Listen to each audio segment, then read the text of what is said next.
රාත්‍රී 9යි. මේ ශ්‍රී ලංකා ගුවන්විදුලි සංස්ථාවයි.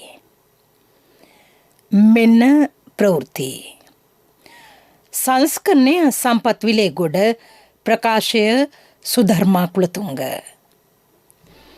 මෙරට සුවය ලැබූ කොරෝනා රෝගීන්ගේ සංඛ්‍යාව ඉහළට. ශිෂ්‍යත්ව දිස්ත්‍රික් කඩයිම් ලකුණු අඩු කිරීමේ හැකියාව සොයා බැලේ. 2035 වන විට නාවික ශේත්‍රයේ කේන්ද්‍රස්ථානයක් බවට වරායපත් කිරීමේ සැලසුමක්. මෙරට පළමු ජීවවායු විදුලි බලාගාරය ඔක්තෝබර් මාසයේ විවෘත කෙරේ. විදුලි සංදේශ සහ තොරතුරු තාක්ෂණ ශේත්‍රවල සුවිශේෂී වර්ධනයක්. ලෝක සෞඛ්‍ය සංවිධාන විශේෂඥයෝ චීනයේ වුහාන් නගරයට පැමිණෙති. COVID-19 රෝගය සුවවීමේ ගෝලීය දර්ශකයේ දෙවන ස්ථානයට ශ්‍රී ලංකාව පත්වේ. පළමු ස්ථානයේ පසුවන්නේ ඉන්දියාවයි. මෙරට සුවයවීමේ අනුපාතය 90.03කි. සංඛ්‍යාත්මකව එය 58,075ක් බව වසංගත රෝග විද්‍යාංශය පවසයි.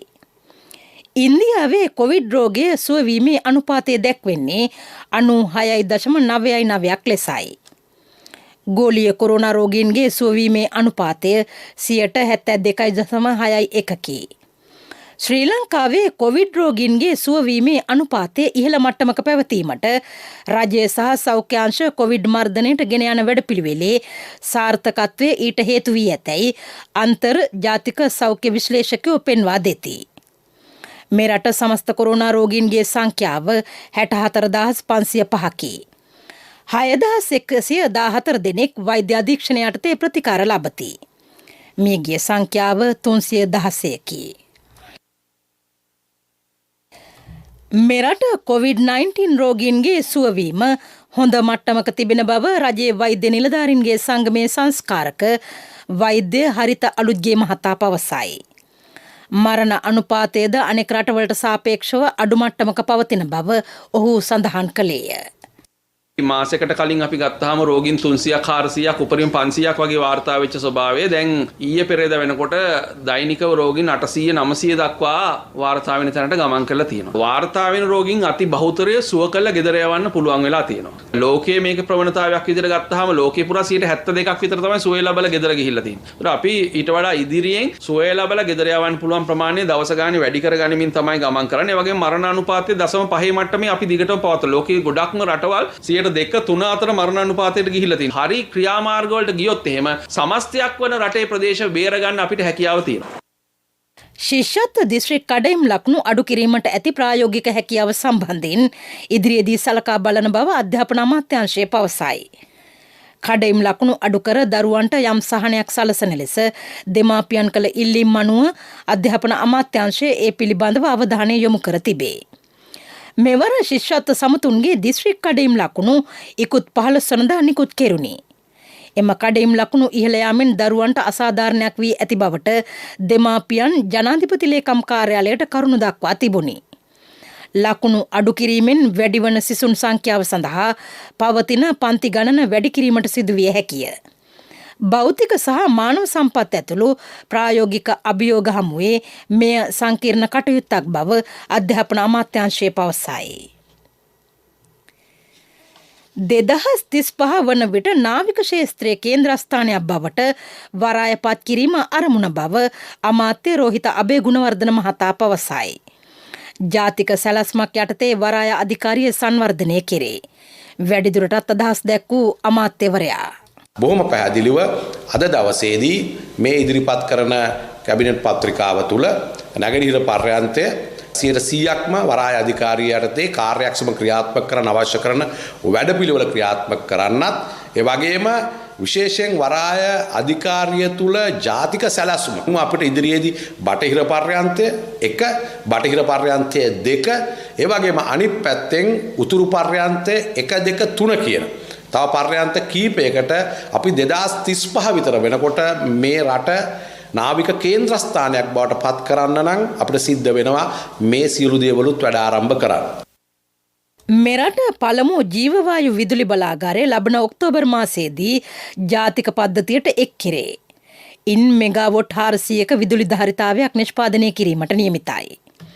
දෛනිකව කසල ටොන් 50ක් යොදා ගනිමින් විදුලිය නිෂ්පාදනය කෙරෙන එම බලාගාරය මාතර කොටවිල ප්‍රදේශයේ ඉදිකිරීමට යෝජිතයි. කසල වලින් විදුලිය නිපදවීම දිස්ත්‍රික් මට්ටමින් ක්‍රියාත්මක කිරීමට සැලසුම් කර ඇතැයි අමාත්‍ය ඩලස් අලහප්පෙරුම මහතා පැවසීය. අපි කුණු වලින් විදුලිය නිපදවන පළවෙනි එක පෙබරවාරි මාසේ 10 වෙනිදා හැන්දල කෙරවල පිටියේදී මෙගාවොට් 10ක් දවසකට කුණු ටොන් 700 දහනය කරලා අවශ්‍ය විදුලිය නිෂ්පාදනය කරනවා. අපි ඒ වගේ ලංකාවේ හැම දිස්ත්‍රික් එකම මේ විසි කරන කුණු වලට වටිනාකමක් ලෝකේ තියෙනවා. කුණු වලට තියෙන මිල තවරුදු 50ක් 60ක් යනකොට රත්තරන් වලට මිලට කිට්ටු වෙයි. මේ ප්‍රවෘත්ති ප්‍රකාශය ශ්‍රී ලංකා ගුවන්විදුලි සංස්ථාවෙන්.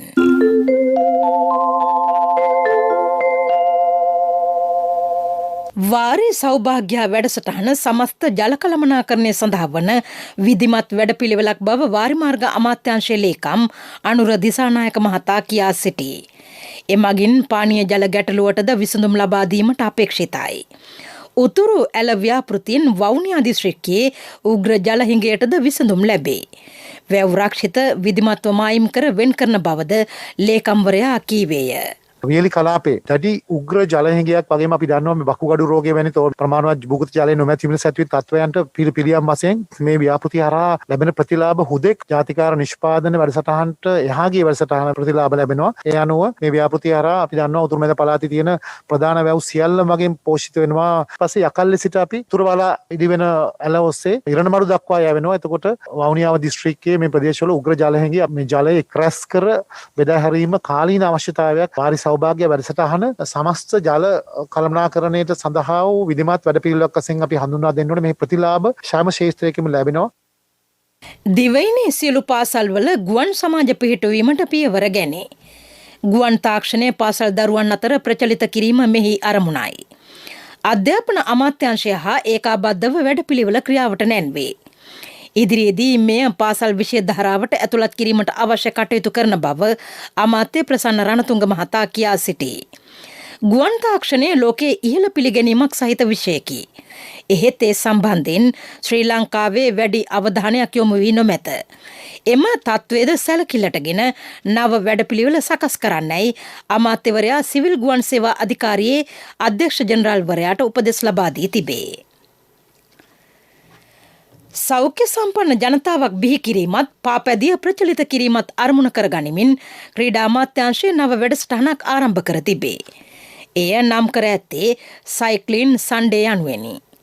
පරිසරයට හිතකාමී ජීවන රටාවක් සහ ක්‍රියාකාරී පරපුරක් බිහි කිරීම මෙහි තවත් අරමුණකි. කිඹුලාවල මන්සන්දිය සිට කොළඹ තුරංගතංග පිටිය දක්වා පාපැදියෙන් ගමන් කිරීමට මන් තීරුවක් වෙන් කර තිබේ. එය සෑම ඉරුදිනකම සවස 4 සිට 7 දක්වා ක්‍රියාත්මකයි. මේ සඳහා උපදෙස් මාලාවක්ද නිකුත් කර ඇත. ජනතාව තැබූ විශ්වාසය පළුදු වීමට ඉඩ නොදී රටේ සංවර්ධනය අඛණ්ඩව සිදු කරන බව ශ්‍රී ලංකා පොදු ජන පෙරමුණේ ලේකම් පාර්ලිමේන්තු මන්ත්‍රී නීතිඥ සාගර කාර්යවසම් මහතා කියයි. එම පක්ෂ කාර්යාලයේ අද පැවති මාධ්‍ය හමුවකදී ඔහු සඳහන් කළේ රට සංවර්ධනය කිරීමට ආයෝජන අවශ්‍ය වන බවයි. නිවැරදි ක්‍රමවේදවලට අනුව රටට හානි නොවන ලෙස එම සංවර්ධන කටයුතු ක්‍රියාත්මක කෙරෙන්නේ සෞභාග්‍යයේ දැක්ම ප්‍රතිපත්ති ප්‍රකාශයට අනුව බවද ඔහු පැවසීය. ශ්‍රී ලංකා පොදු ජන පෙරමුණ රජයක් හැටියට අපි බාරගත්තේ කඩා වැටිච්ච රටක් කියන එක. 7.6ට තිබිච්ච ආර්ථික සංවර්ධන වේගය 100%කට කඩාවැටලා මේ රටේ ආර්ථිකය සම්පූර්ණයෙන් විනාශ කරපු රටක් අපිට බාර ගන්න සිද්ධ වුණා. ඒ විතරක් නෙමෙයි මේ රටේ ජාතික සම්පත් ඉක්ුණපු මේ රට විනාශ කරපු රජයක් එළවලා තමයි අපි මේ රට බාර ගන්න සිද්ධ වුණේ. එහෙම බාරගත්ත රට ඉදිරියට ගෙනියන්න හදනකොට අපිට තවත් ලොකු ව්‍යසනයකට මුහුණ දෙන්න වුණා. ඒක තමයි කොරෝනා ව්‍යසනය. නමුත් ශ්‍රී ලංකා පොදු ජන පෙරමුණ ප්‍රමුඛ මේ රජය මේ වන විට තාම සාර්ථක අන්දමින් ඒ සියලු දේ පරිපාලනය කරමින් ආර්ථික සංවර්ධනය ඉහළට ගෙනෙමින් කොරෝනා මර්ධනයත් ඉතාම හොඳින් සිදු කරමින් මේ රට ඉදිරියට ගෙනියන්න අවශ්‍ය මූලික සංවර්ධන සැලසුම් දැන් පටන් අරන් තියෙනවා. ගාල්ල දිස්ත්‍රික්කයේ මහකන්නේ වී අස්වනු මිලදී ගැනීම වලහන්දුව ප්‍රදේශයේදී පසුගියදා ආරම්භ කෙරිණි. දිස්ත්‍රික්කයේ ගොවින්ගෙන් වී කිලෝ ලක්ෂ 13ක් මිලදී ගැනීමට නියමිතයි.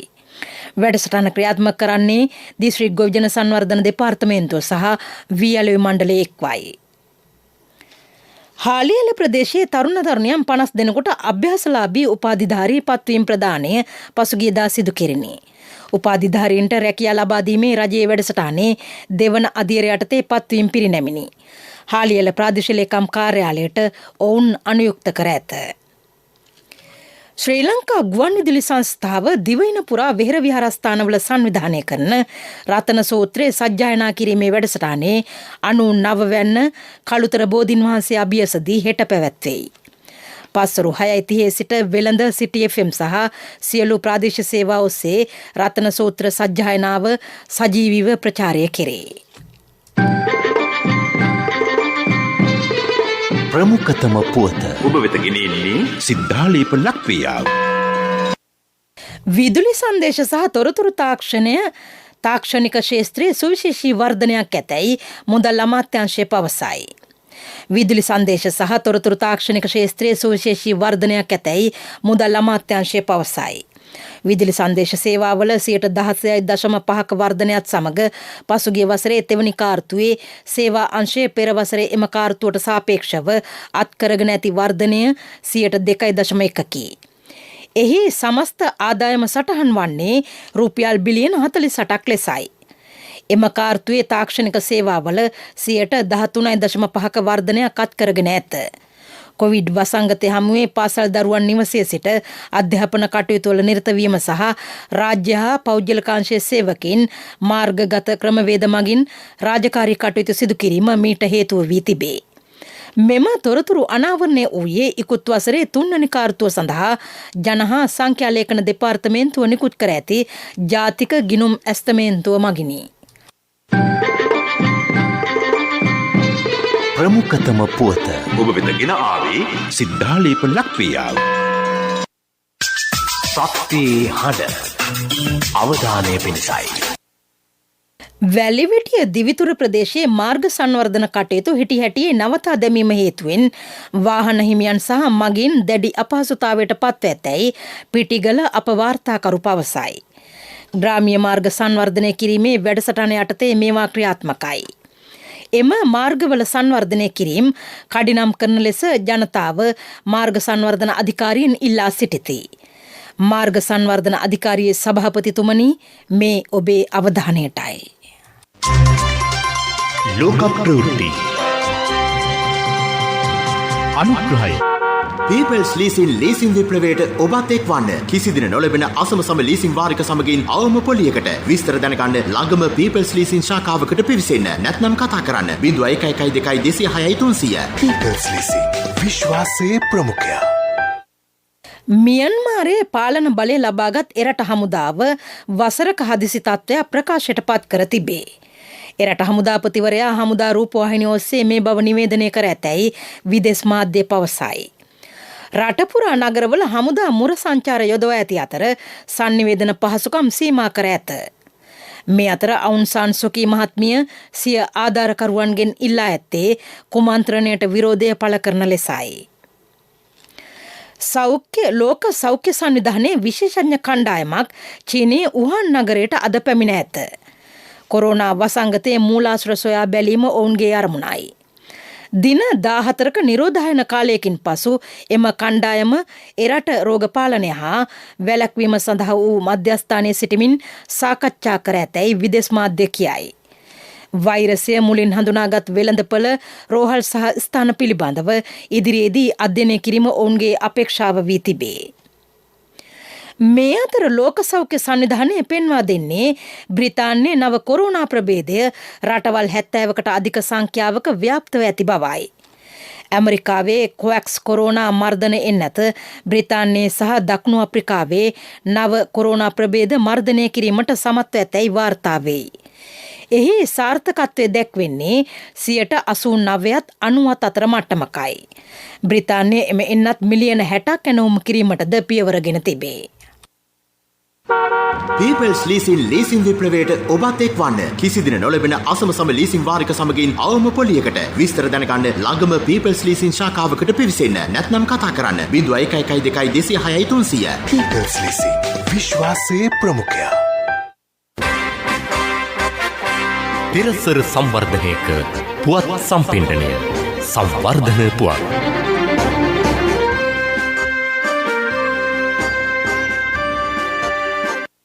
කෑගල්ල දිස්ත්‍රික්කයේ ජීවනෝපාය සංවර්ධන ව්‍යාපෘති රැසක් ක්‍රියාත්මක කෙරේ. පසුගියදා පැවති දිස්ත්‍රික් ජීවනෝපාය සංවර්ධන කමිටු රැස්වීමේදී එම තීරණ ගෙන තිබේ.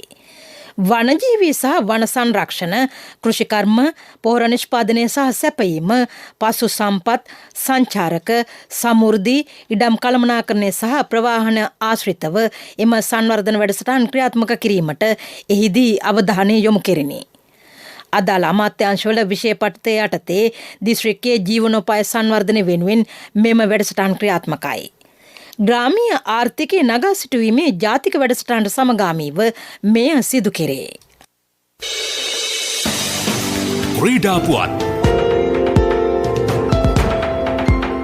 ඉදිරියේදී පැවැත්වීමට නියමිත ශ්‍රී ලංකා මළල ක්‍රීඩා සංගමේ නිලවරණය සඳහා ත්‍රිපුජ්‍යල කමිටුවක් පත් කර තිබේ. හිටපු මහාධිකරණ විනිසුරු උපාලි සමරවීර, සී රත්නමුදලි සහ කොමදරු UH සිල්වා යන මහත්වරු එහි සමාජිකයෝ වෙති. මළල ක්‍රීඩා සංගමේ නිලවරණය අප්‍රේල් 24 වෙනිදා පැවැත්වීමට තීරණය කර තිබේ. ඒ ඊයේ පැවති විධායක කමිටු රැස්වීමේදීය. නාම යෝජනා බහර ගැනීම මාර්තු 2 වෙනිදා සිට 16 වෙනිදා දක්වා සිදු කෙරේ. ව්‍යාපාරික පුවත් ඔබ වෙත ගෙන එන්නේ 2021 වසරේ පළමු ශ්‍රේණියට ඇතුළු වන පුංචි හපනුන්ට ජාතික ඉදිරි කිරීමේ බැංකුවේ හපන් ගිණුමෙන් රුපියල් 1000ක තැන්පතුවක්. ඔබේ මුදලට සුරක්ෂිතම ස්ථානය ජාතික ඉදිරි කිරීමේ බැංකුව. අර්ථාපල් වගාව සඳහා අවශ්‍ය බීජ මෙරට නිෂ්පාදනය කිරීමේ වැඩපිළිවෙලක් සකස් කෙරේ. ගුණාත්මක අර්ථාපල් බීජ වගාකරුවන්ට ලබා දීම අරමුණයි. මේ සඳහා නුවරඑළිය දිස්ත්‍රික්කයේ අර්ථාපල් වගාකරුව සහාය කර ගැනිති. අවශ්‍ය තාක්ෂණික දැනුම හා උපදෙස් රජය පවසයි. අවශ්‍ය තාක්ෂණික දැනුම හා උපදෙස් රජය සපයයි. අර්ථාපල් නිෂ්පාදනය වර්ධනය කර ගොවින්ගේ ආර්ථික තත්ත්වය උසස් කිරීම එහි තවත් අරමුණකි. ව්‍යාපාරික පුවත් ඔබ වෙත ගෙන ආවේ 2021 වසරේ පළමු ශ්‍රේණියට ඇතුළු වන පුංචි හපනුන්ට ජාතික ඉදිරි කිරීමේ බැංකුවේ හපන් ගිණුමෙන් රුපියල් 1000ක තැන්පතුවක්. වැඩි පොලියක්, ඉතුරුම් ගිණුමට 100% රාජ්‍ය ආරක්ෂාව, ශිෂ්‍යත්ව විභාගය සඳහා ආදර්ශ ප්‍රශ්න පත්‍ර කට්ටල් සහ දිවයින පුරා විහිදුණු ශාඛා ජාලය හා තැපැල් උපතැපැල් කාර්යාල ජාලය මගින් ගනුදෙනු කිරීමේ හැකියාව. ඔබත් අදම ඔබේ සිඟිත්තාගේ අනාගතය වෙනුවෙන් හපන් ගිණුමක් අරමන්න. කොන්දේසි අදාළ වේ. ඔබේ මුදලට සුරක්ෂිතම ස්ථානය ජාතික ඉදිරි කිරීමේ බැංකුව.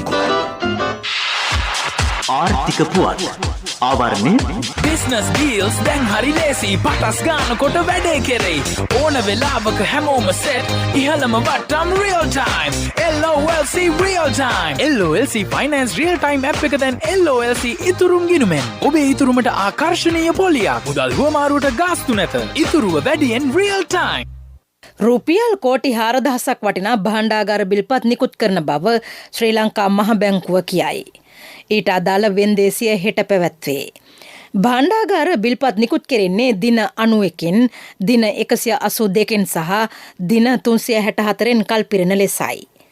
රජයේ සුරකුම්පත් පිළිබඳ ප්‍රාථමික අලෙවිකරුවන්ගෙන් ලන්සු කැඳවෙයි. ලන්සු ඉදිරිපත් කළ යුත්තේ මහ බැංකුව සපයන විද්‍යුත් පහසුකම මගිනි. ආර්ථික පුවත් ආවරණය අයියෝ ආද අප්පා මේ යන්නේ නෑනේ මේ ඔය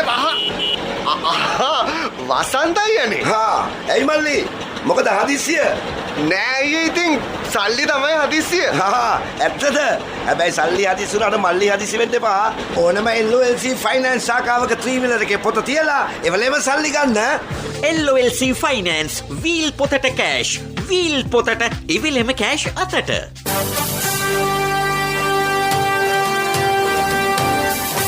කාලගුණ වාර්තාව උතුරු මැද නැගෙනහිර සහ ඌව පළාත්වලත් මාතලේ සහ නුවරඑළිය දිස්ත්‍රික්කවලත් වැසිවාර කිහිපයක් ඇතිවන බව කාලගුණ විද්‍යා දෙපාර්තමේන්තුව සඳහන් කරයි. ඌව පළාතේත් පොළොන්නරුව මාතලේ සහ නුවරඑළිය දිස්ත්‍රික්කවලත් ඇතැම් ස්ථානවලට මිලිමීටර් 50ක පමණ තරමක තද වැසි ඇතිවිය හැකිය. උතුරු මැද සහ නැගෙනහිර පළාත්වලත් මධ්‍යම කඳුකරේ නැගෙනහිර බැවුම් ප්‍රදේශවලත් විටින් විට පැයට කිලෝමීටර් 50ක් දක්වා තරමක තද සුළං ඇතිවිය හැකිය.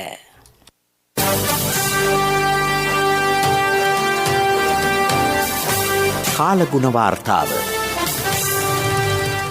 ප්‍රවෘත්ති අවසන් කිරීමට මත්තෙන් යලි සිරස්තල. මෙරට සුවය ලැබූ කොරෝනා රෝගීන්ගේ සංඛ්‍යාව ඉහළට. ශිෂ්‍යත්ව දිස්ත්‍රික් කඩයිම් ලකුණු අඩු කිරීමේ හැකියාව සොයා බැලේ. 2035 වන විට නාවික ශේත්‍රයේ කේන්ද්‍රස්ථානයක් බවට වරායපත් කිරීමේ සැලසුමක්. මෙරට පළමු ජීවවායු විදුලි බලාගාරය ඔක්තෝබර් මාසයේ විවෘත කෙරේ. විදුලි සංදේශ සහ තොරතුරු තාක්ෂණ ශේත්‍රවල සුවිශේෂී වර්ධනයක්. ලෝක සෞඛ්‍ය සංවිධාන විශේෂඥයෝ චීනයේ උහාන් නගරයට පැමිණෙති. රාත්‍රී ප්‍රධාන ප්‍රවෘත්ති ප්‍රකාශය මින් සමප්තයි.